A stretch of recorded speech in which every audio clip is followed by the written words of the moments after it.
आज हम ऐसी 3 किताबों की बात करने वाले हैं जो एक यूपीएससी के स्टूडेंट को पढ़ना चाहिए अगर उसकी हॉबी पढ़ना है, अगर उसको पसंद है किताबें पढ़ना और वे चाहते हैं कि हम सिलेबस के बाहर भी कुछ ऐसी किताबें पढ़ें जो हमको यूपीएससी में भी मदद करें और कहीं ना कहीं जीवन में भी एक बेहतर अप्रोच लाने में मदद करें।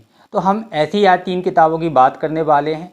हाँ, ऐसे स्टूडेंट जिन्होंने कसम खाई हुई है कि कुछ भी हो जाए सिलेबस के बाहर एक शब्द भी नहीं पढ़ेंगे, वह चाहे तो इसको स्किप कर सकते हैं, लेकिन जिनको पढ़ना पसंद है, अच्छा लगता है, तो वह अपने जो यूपीएससी के सिलेबस के टाइम टेबल है उस टाइम टेबल के शेड्यूल से कुछ समय निकाल कर, उसके अलावा समय निकाल कर या कुछ खाली समय उनको जो मिलता है उसमें एक हॉबी के रूप में इन किताबों को पढ़ें।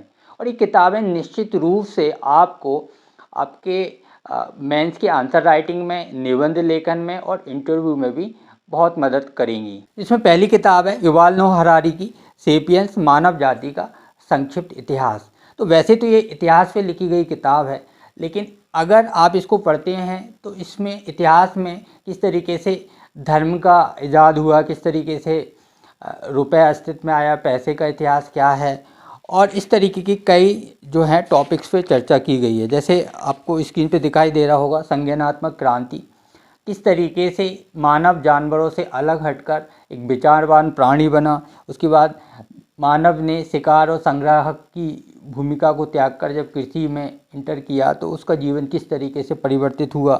फिर मानव जाति का एकीकरण किस तरीके से हुआ है, पैसे का विकास कैसे हुआ, साम्राज्यवादी जो आकांक्षाएं हैं वो किस तरीके से जन्म ली, मजहब का सिद्धांत, धर्म किस तरीके से समाज को जोड़ने का काम करता है और समाज को तोड़ने का भी काम करता है। तो वो दोनों बातों पर इस पर चर्चा की गई है और क्या वो कारण थे जिनके कारण मनुष्यता या मानवता जो है बाकी जानवरों की तुलना में ज़्यादा सफल हो जाती है। इसके बाद वैज्ञानिक क्रांति और अज्ञान की खोज, विज्ञान और साम्राज्य का गठबंधन, तो साइंस एंड टेक्नोलॉजी किस तरीके से डेवलप्ड हुआ और उसने मानव जीवन पर किस प्रकार प्रभाव डाला, तो इन सारी बातों पर भी इस पर चर्चा की गई है। और इतिहास पे आपकी एक अच्छी मजबूत पकड़ बनाने में मदद करती है, साथ ही मानव जो है उसका ओवरऑल जो मानव है उसका किस तरीके से विकास हुआ है, इन सारे मुद्दों पर यह वो चर्चा करती है। तो मैं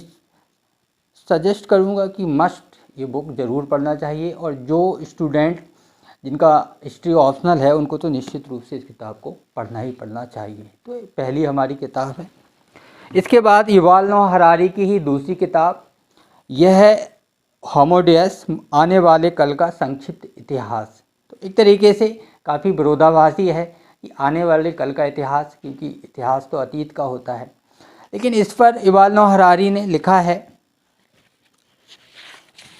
कि किस तरीके से आने वाले समय में मानव सभ्यता जो है होने वाली है। विज्ञान और तकनीक का मुख्य रूप से इस पर प्रभाव दिखाया गया है कि जो आर्टिफिशियल इंटेलिजेंस है या विज्ञान और तकनीक में दूसरे विकास हैं वह मानव पर किस प्रकार प्रभाव डालने वाले हैं और उससे मानव एक होमो सेपियंस से होमो डेउस यानी अति मानव के रूप में किस तरीके से विकसित हो सकता है। तो उन सारी बातों पर इसमें चर्चा की गई है।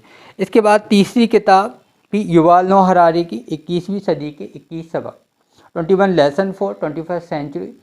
तो यह किताब 2020 में पब्लिश हुई और 21वीं सदी के मुख्य मुद्दे क्या क्या हो सकते हैं जो कि आपके यूपीएससी एग्ज़ाम में भी काफ़ी कुछ रेलेवेंस रखते हैं। देखेंगे इसको 5 भागों में बांटा गया है। प्रौद्योगिक चुनौतियाँ, मोह भंग, काम, आज़ादी, समानता। इसके बाद सेकंड राजनीतिक चुनौतियाँ, समुदाय, सभ्यता, राष्ट्रवाद, मजहब, अप्रवास, हताशा और उम्मीद, आतंकवाद, युद्ध, विनयशीलता, ईश्वर, धर्मनिरपेक्षता, सत्य, अज्ञानता, न्याय, सत्य के बाद का योग, विज्ञानकता और लचीलापन, शिक्षा, अर्थ, ध्यान। इस तरीके से इन 5 भागों में इसके 21 जो है 21 टॉपिक्स पर इस पर बात की गई है, 21 लेसन एक तरीके से, और वह सारे मुद्दे हैं जो आज के समय में रेलेवेंस रखते हैं। तो हर मुद्दे पर एक बेहतर पकड़ आपकी यह किताब बनाती है और निश्चित रूप से आपके एग्ज़ाम में भी ये काम आएगी। तो यह आपकी एक पढ़ाई की रुचि, क्योंकि ये काफ़ी इंटरेस्टिंग वे में ये सारी किताबें लिखी गई तो आपकी पढ़ाई की रुचि के अनुरूप भी हैं और ये एग्ज़ाम में भी काम आ रही हैं। तो जो भी स्टूडेंट जो यूपीएससी की तैयारी कर रहे हैं उनके लिए मेरा सुझाव है कि निश्चित रूप से इन किताबों को पढ़ना चाहिए, कि सोचने की क्षमता को बढ़ा देंगे और आपका पर्सपेक्टिव जो है वो काफ़ी ब्रॉड हो जाएगा। और वो यूपीएससी में भी इसी तरीके के कुछ पर्सपेक्टिव एक स्टूडेंट से चाहिए होते हैं, डिमांड रहती है।